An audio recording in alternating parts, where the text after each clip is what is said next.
Dnes bude taká moja malá úvaha o tom, prečo sa nám niektoré veci v živote opakujú. A prečo sme častokrát ako keby v nejakom kruhu, ktorý nevieme pretnúť a mm, proste zväzuje nás to. Opakujú sa nám určité udalosti, dokonca ľudia vo vzťahoch napríklad. Vždycky priťahujeme takmer toho istého partnera. Sú tam rovnaké povahové črty, rovnaké problémy časom vyvstanú u toho partnera.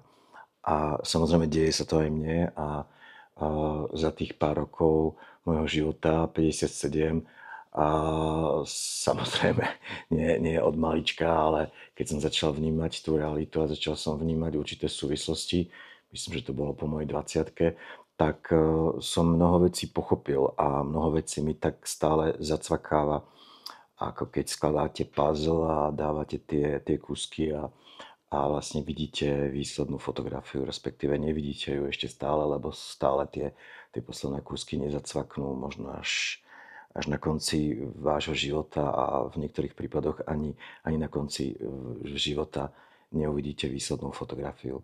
A je to hlavne o tom, aby si človek vlastne uvedomil svoju podstatu samého seba a aby sa naučil kráčať dopredu a naučil sa vlastne rozpoznávať tieto udalosti a týchto ľudí a vlastne skrz tie udalosti hlavne seba samého.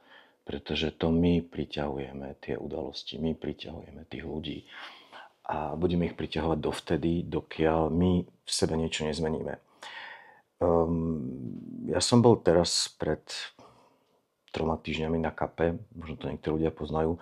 Ja som sa tomu dosť vyhýbal a vlastne tej prednášateľke som aj povedal, že nie, že by som tomu neveril, ale že ja ten kap nepotrebujem, lebo viem o sebe toho trochu viac ako iní ľudia, vidím viac periférne a častokrát sa mi dejú udalosti, ktoré predvídam, ale o tom moc hovoriť nechcem, pretože pripadal by som mnohým ľuďom ako blázon. A tak sme sa s ňou rozprávali, ale napokon, prečo som tam šiel, presvedčila ma moja kamarátka, dlhoročná, a teda ten kap mi do istej miery pomohol a počas toho kapu som bol vlastne mimo, ako keby v inej realite. Prednášateľka si myslela, alebo psychoterapeutka si myslela, že som zaspal. Ostatní tam sa pohybovali, vydávali zvuky, ja som tam nehybne ležal, ale vnímal som jej energiu a vnímal som určité súvislosti a napokon, keď ten kap skončil po hodine, tak som sa zobudil s plačom. Ako nebol to vzlík hlasitý, ale len mi tiekli prúdom slzy a videl som nejaký obraz. No a ten kap mi vlastne niečo keby znovu zacvakol a znovu mi dalo to, ten kúsok puzzle do obrazu. A pred 3 dňami som bol s touto kamarátkou, volá sa Martinka, ktorú si mimoriadne vážim a veľmi mám rád, pretože ako názročná ma zobrala do Belehradu za úplne šialených okolností, ale o tomto nechcem hovoriť, ale užili sme si teda svoje. A dokonca aj svoju slávu pred ministerstvom zahraničných vecí v Belehrade. A ona mi povedala jednu vec, že to nie ľudia sa menia, ale to ty meníš pohľad na tých ľudí. Tebe sa mení tá energia. A ja som to pochopil, že a to je presne toto, že aj keď som mal problém pred 4 rokmi so svojím posledným priateľom, tak som si písal vtedy s političkou Monikou Beňovou a ona mi napísala, že Peťo, ľudia sa nemenia, ľudia v svojej podstate sú stále rovnakí. Ako môžu na sebe pracovať, ale ten charakter, tá podstata človeka ostáva rovnaká. To znamená, keď človek, ja neviem, poviem príklad, klame, bude klamať celý život. Keď človek robí toto, toto, bude robiť celý život. Len viac menej sa môže kontrolovať. Pokiaľ si to samozrejme on neprizná, to je ako s alkoholikom.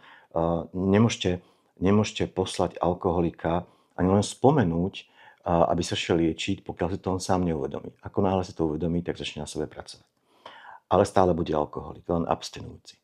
No a o tom to je, že vlastne my, keď sa vrhneme do nejakého vzťahu A ten vzťah nemusí byť milenecký, to môže byť akýkoľvek vzťah, tak máme samozrejme nejaké ružové okuliare, očakávania a ľudia hovoria, mnohí ľudia hovoria, že najlepšie je bez očakávania, každý človek má nejaké očakávania, takže proste máme nejaké ružové okuliare, očakávame niečo a tá energia je takto nastavená. A potom zrazu zistíme, že niečo dávame. Proste a tá druhá strana to len príjma, ale nedáva. Nie je tam ten ping-pong, je to proste niečo jednostranné. A vtedy vlastne tak nejak zisťujeme, že aha, že proste sa vzdialujeme od toho človeka citovo, fyzicky, myšlienkami a že zrazu ten človek sa v našich očiach zmenil, ale nezmenil, to len naša poloha voči nemu, náš pocit voči nemu sa zmenil a z toho idealizovania sa zracionalizoval, ak to takto mám povedať rozumne.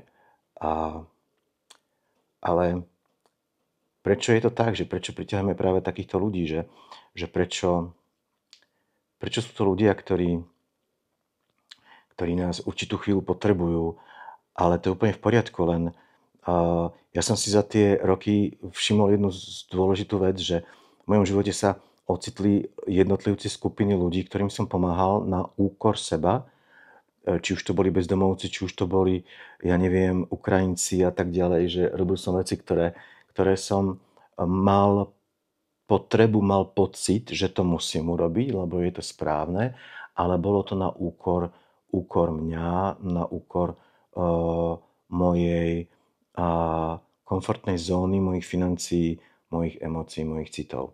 Dovolím si o sebe tvrdiť, že som mimoriadne citlivý človek a dotýkajú sa ma veci, ktoré mnohí ľudí sa nedotknú.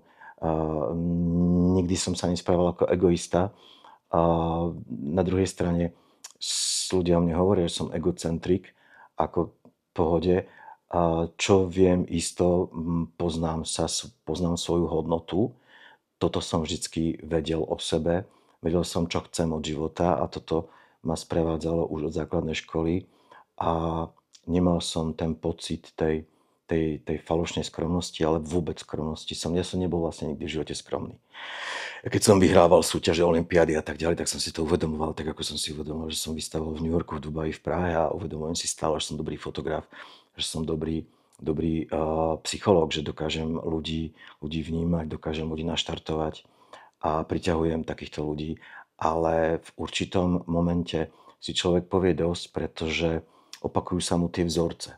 Hej, presne pred rokom a za podobných okolností sa mi stala nejaká závažná vec a dokonca, čo je úplne ako šialené, tak my teraz s kamarátkou Jankou ideme na premiéru Krútňavy do štátneho divadla Košice, to je opera, na ktorú sa veľmi teším, lebo kamarátka, moja spolužiačka zo Šupky robila kostýmy, pozval nás riaditeľ, ale presne pred rokom nás pozval takisto 29. na inú operu, na mimoriadne ťažkú Wagnera. Wagner je mimoriadne ťažký, to bola 3-hodinovka, keď ja som vlastne v tom divadle, to bola premiéra, v tom divadle nie že zaspával, bavilo ma to, ale mne tiekli slzy a nevedel som sa sústrediť, lebo zažil som niečo s jedným človekom, mimoriadnu dramatickú situáciu. No a ten človek ma odpojil zo svojho života, ale vedome ma odpojil, povedal mi to do očí, čo teda z dnešného pohľadu vnímam veľmi dobre, pretože je dobré, že mi to povedal face to face a povedal mi aj dôvod. No a teraz sa mi vlastne deje niečo podobné, nie je to také dramatické, ale proste je to tak, hej, že sú ľudia vo vašom živote, ktorí vás ako keby určitú dobu potrebujú, pustia vás do svojich komnát, do svojej tajnej miestnosti, vlastne oni sa vám ako keby vyautujú a aby potom tú miestnosť s veľkým rachotom za vami zavrali. A vy sa darmo pýtate, prečo tak urobili. Dôležité je, aby vo vás nebola krivda, pretože s pocitom krivdy začne potom rásť taká tá sebalútosť a potom samozrejme si neviete rady, nie je to krivda, proste je to fakt, ako ten človek je vo vašom živote chvíľu, potom nie je a málo kto vo vašom živote ostáva. Väčšina ľudí z vášho života odchádza a niektorí odchádzajú potichu, niektorí odchádzajú za dramatických okolností a niektorí odchádzajú tak, že vás ránia, že vás pichnú nožom do chrbta, alebo jednoducho vám nepovedia ani dôvod, prečo odišli a vy sa darmo pýtate, že a prečo? A teraz ten svoj život si mám ako predstaviť, ako si mám tie večery vyplňať, keď som tie dní venoval tebe a zrazu proste už tu nie si z akéhokoľvek dôvodu. Takže treba to brať asi proste, že to tak má byť, že ten život nie je len o vás, že je o druhých ľuďoch, ale treba sa naučiť vlastne s tým pracovať opäť, aby sa nestalo znovu to isté, aby vás to nezaskočilo, aby ste sa možno nerozdávali tomu človeku, ktorý si vašu prítomnosť ani neváži, ktorý vám vlastne nedáva ten feedback, ktorý vlastne len berie, nemyslím materiálne veci, ale myslím váš čas, vaše emócie a vašu energiu. A dobre, cítite sa s vami úplne famózne, vy sa s ním cítite tiež, ale zrazu zistíte, že aha, tam je to len jednostranné. Není to obojstranné. Tak tam proste hneď na začiatku treba si asi nastaviť nejaké mantinely, nejaké hranice, pokiaľ to ide, lebo vlastne vy vstupujete do vzťahu kamarátskeho, pracovného, akéhokoľvek, najprv bez nejakého očakávania, potom sa ten vzťah nejakým spôsobom vyvíja. Tak ako každý vzťah sa vyvíja a takisto aj partnerský vzťah sa vyvíja. Idete sa s niekým stretnúť a neočakávate hneď, že to bude váš partner, že to bude váš milenec, vaša milenka a zrazu proste sa to stane a teraz bum, čo s tým, hej? Že buď to bude pokračovať, alebo to nebude pokračovať. A to je vlastne so všetkým. Mne tu bliká svetlo a za chvíľku mi zhasne a tú baterku som nabíjal niekoľkokrát, takže na chvíľku prestanem nahrávať. Ja som to už asi niekedy hovoril, že tí najbližší ľudia, ktorí ma poznajú, to vedia, že bol som pred neviem koľkými rokmi, ale myslím, že to bol rok 2019 na regresnej hypnoze, kde som zažil počas tuším 4 alebo 5 hodín 5 životov v minulosti a išiel som viac menej do toho preto, lebo som chcel zažiť určitú skúsenosť a hlavne som si chcel zodpovedať niektoré otázky, ktoré sa týkali vtedajšieho vzťahu, lebo som bol na rozhraní a nevedel som to spracovať. So mnou to vtedy robilo také tie vlny a moji najbližší kamaráti a hlavne kamarátky vedia, že vtedy som mal mimoriadne ťažké obdobie, z ktorého som chcel vedome výjsť a preto som si potreboval zodpovedať niektoré otázky a vlastne tá regresná hypnóza mi zodpovedala niektoré otázky a zodpovedala mi hlavne otázku, prečo som vlastne v tom období fotil tému Ježiša Krista. To bolo pre mňa vtedy dosť silné a veľmi, veľmi emotívne, že vlastne dostal som v tom jednom živote odpoveď, ktorú si samozrejme nechám pre seba. Niektorí ľudia o tom vedia, ale verejne to nebudem hovoriť. Takže tieto veci mi pomáhajú.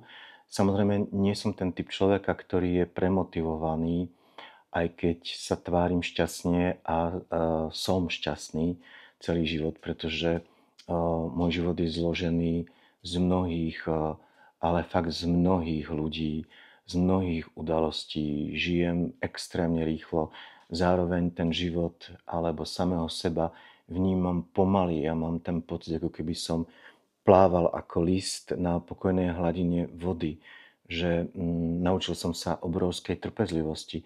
Viem čakať aj niekoľko rokov, pretože tých niekoľko rokov je vlastne v živote nie človeka, ale tej energie, tej duše len okamih, len proste ako kvapka v mori.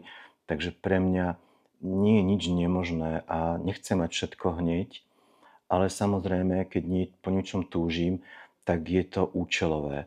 A preto nemám rád ľudí, ktorí všetko berú automaticky samozrejme a povedia si, áno, toto chcem, tak to budem mať a sú premotivovaní a sú až toxicky premotivovaní, hovoria o nejakých kvantových tvoreniach, kvantových mysleniach, ale hovno rozumejú, čo je to kvantová mechanika, by sa mohli baviť s fyzikom o tom, by ich asi naviedol na inú cestu.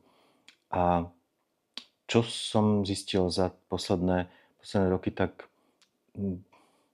ľuďom chýba pokora, ľuďom chýba reálna vďaka. Reálna vďaka to není to, že ja odmietam niečo, čo mi chce ten človek dať, pretože to neviem prijať, lebo aj to je umenie, vedieť prijať dar, či už materiálny alebo nemateriálny.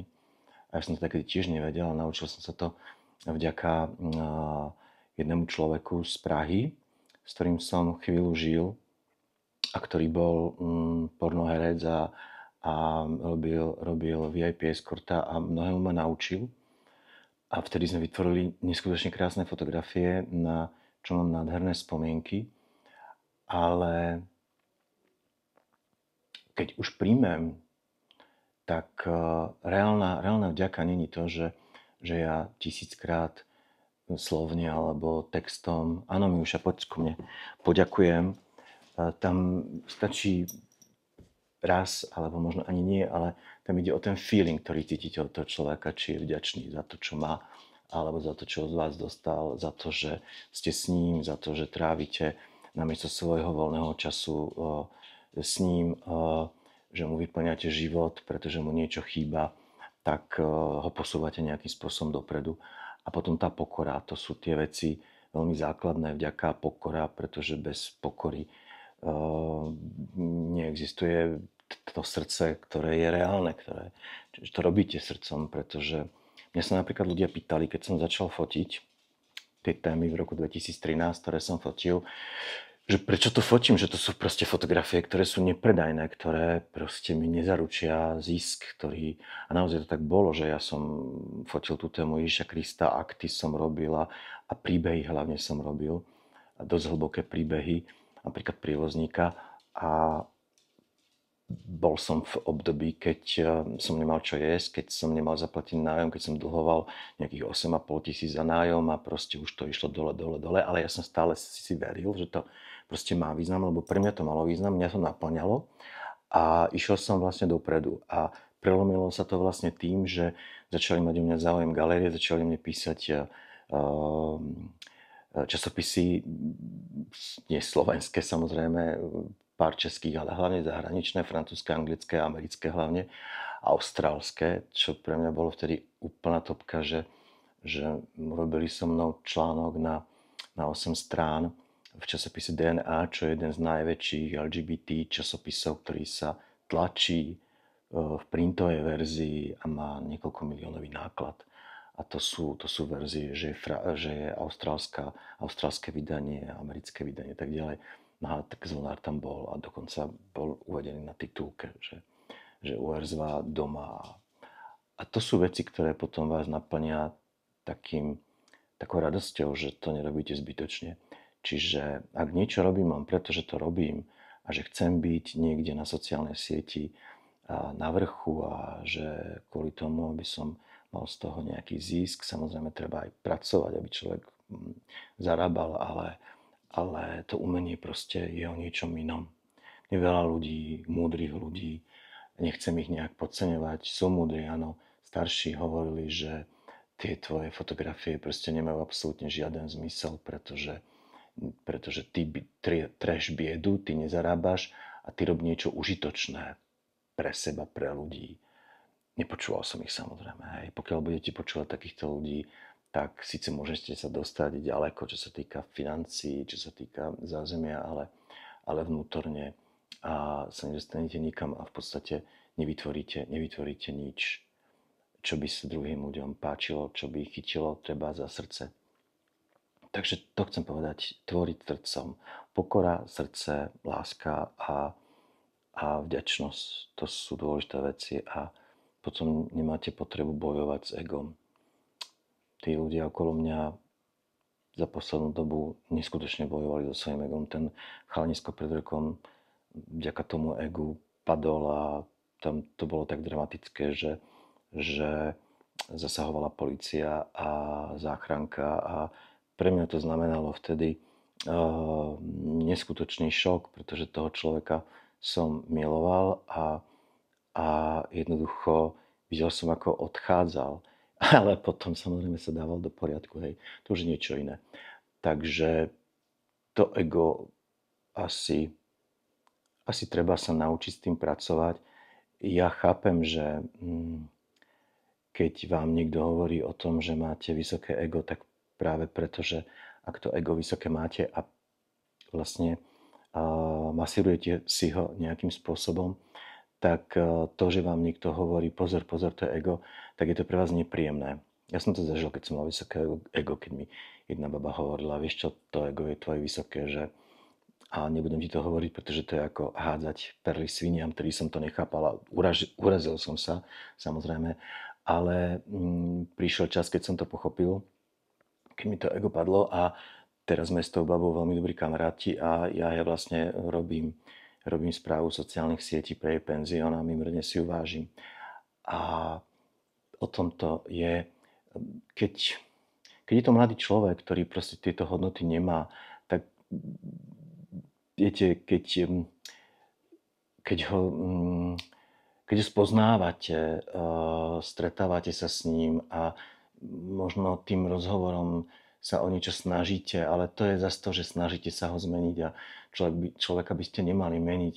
No, možno tým, že mu dávate nejaký vzor, nejaký lepší vzor, ale potom pochopíte, že vlastne prečo nemá tie hodnoty. Nemá tie hodnoty pretože nemal vzor v svojom detstve, nemal vzor asi od rodičov, pretože nie je len to, aby rodičia boli k deťom pozorní, aby im dávali všetko, aby im vyplňali voľný čas, aby tam bol šport, aby tam boli koníčky, bla bla bla bla bla. Ale musí tam byť aj taká tá zodpovednosť. Ja stále hovorím, že ľudia, čítajte knihu Malý princ, pretože